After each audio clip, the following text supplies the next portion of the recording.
Did you know that there was a simple way to understand music, other than by learning all different modes, all different tonalities, and all the different roles that every note that existed have in this particular mode? Things could get complex real quick. But yes, I think there's a much more instinctive way to approach music composition, whether you're composing chords, melodies, and it's all based on the idea of patterns.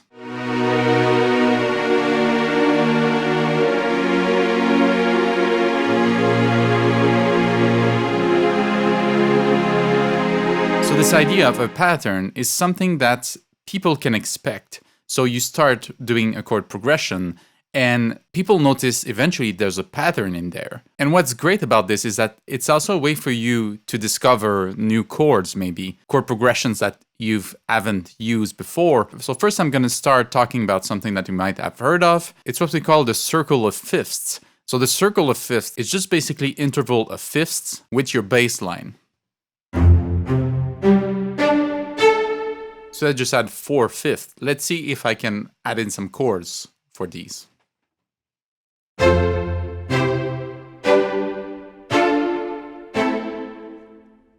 So see that I modulated some of this bass note.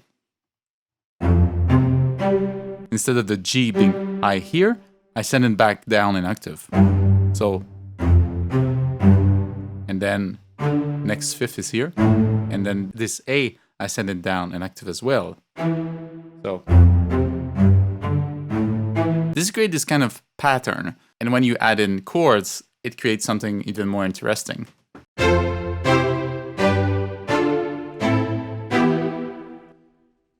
So you see there's a pattern that's there, and you kind of start expecting what's coming afterwards, right? So that's something great with the circle of fifths. It creates predictability. Now the circle of fifths can go up, but it can also go down. So if I transpose all of it, creates this with the chords. So you've heard now I'm starting to diverge from the mode that I was supposed to be in, which was F major. So F major, there's only one flat. There's the B flat. All the other notes from the scales are natural. So this one, B flat, the second chord, is actually part of F major. But then, oh, E flat major, that's not part of F major. Oh, A flat major, that's not part of F major.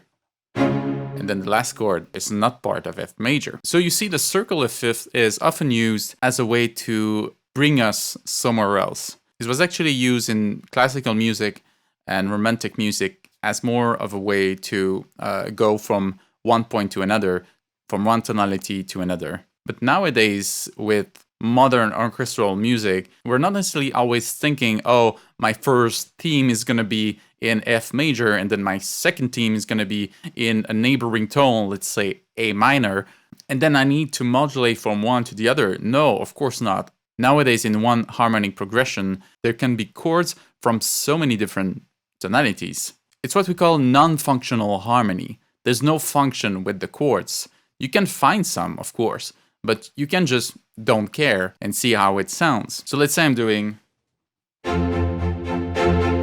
F major to B flat major. That's already two chords that are very different, right? Not the same tonality. It's already a surprise. But what if?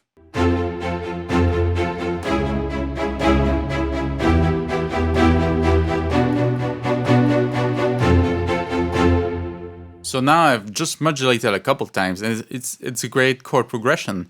But these chords have no link with each other. They might be the two last chords.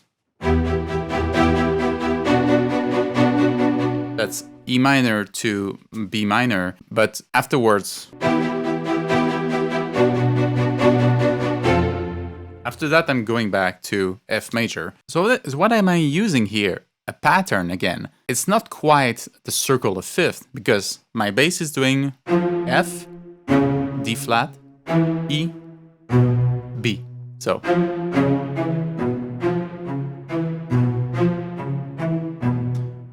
it's not quite the same interval. So the first time we're doing a major third down, and then we're moving this pattern down a second to do this, and this is a fourth.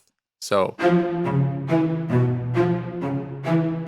but since there's a jump and it's quite close to the first one, we hear a pattern and then we want to follow it. Now, whatever chords I'm using,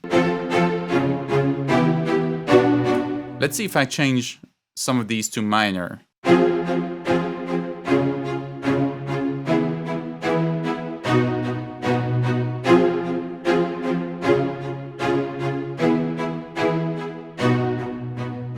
Like this as well. So the other example, there was more tension at the beginning because we changed so many notes in the different chords. But now here I have F minor going to B flat major.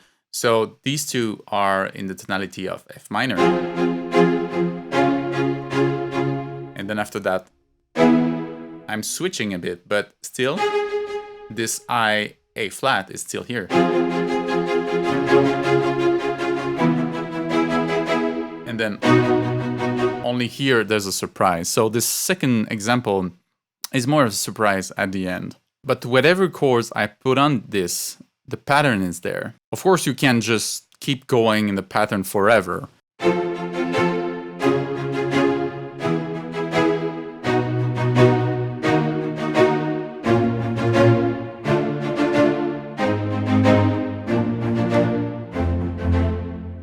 I mean, at some point you want to stop, right?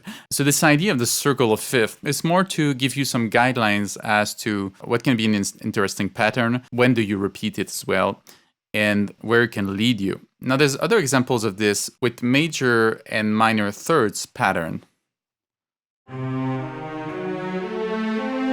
So if you take a group of minor thirds like this, and you input in some chords, let's say, let's just do minor chords.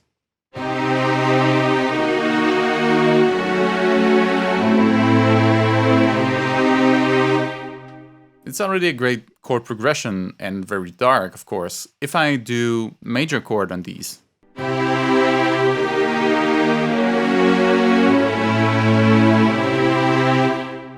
it's also very interesting. It opens it up a little bit, but still it's kind of disturbing, right? What about the pattern of major thirds? Let's add in chords on this.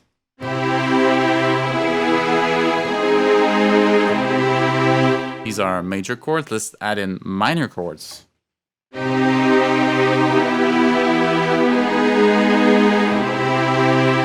Sounds like black metal or something. Now these are just with major and minor chords, and you can mix both of them, of course. Let's see. You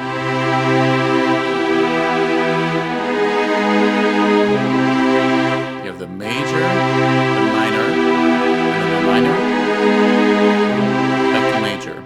Now let's try and make this pattern shift between minor thirds and major thirds.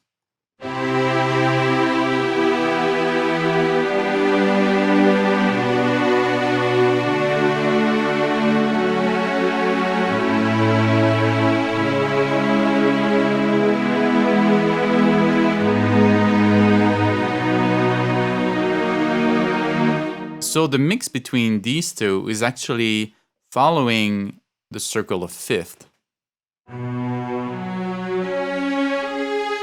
If you add in thirds into these,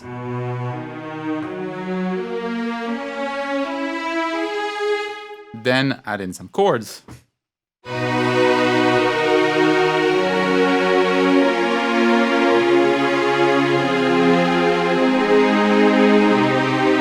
you actually follow the modulation of the circle of fifths. You passed through all the neighboring tones. So I'd say already knowing the circle of fifth and also a circle of minor and major thirds and all the chords that can apply to these. I just did major and minor chords, but you can add in 7 chords.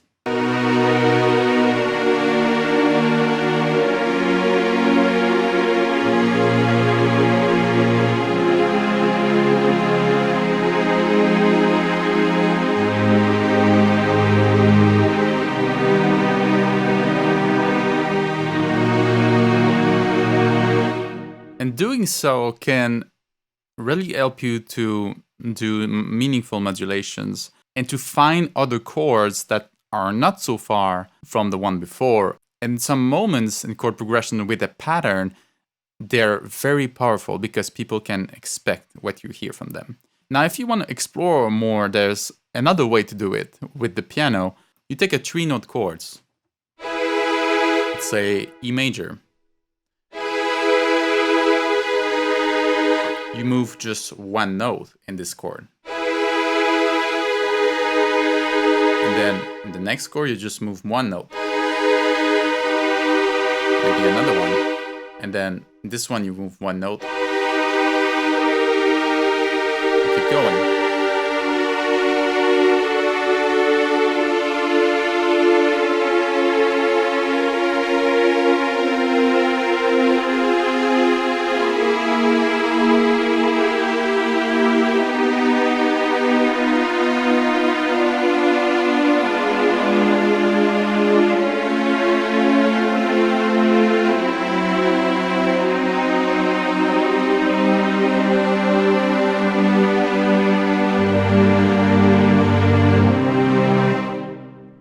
This exercise is a nice way to go through all the possibilities you have.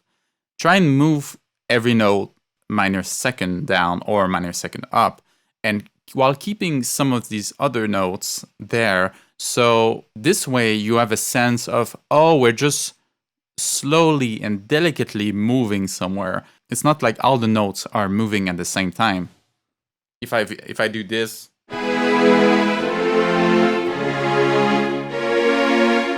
it seems maybe disconnected, right? I believe that it's an interesting way to do so and to discover new modes and new links between different chords.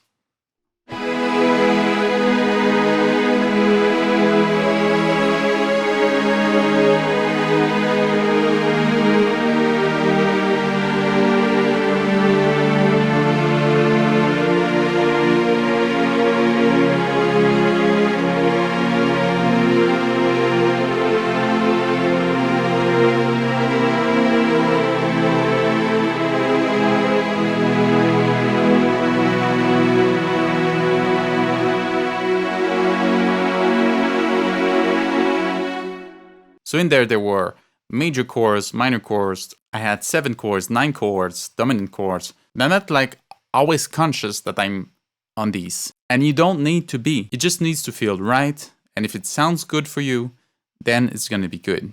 I hope you enjoyed this tip. Let me know in the comments below what you think. Please like my video and subscribe to my channel for more on music composition. And I'll see you on the next one.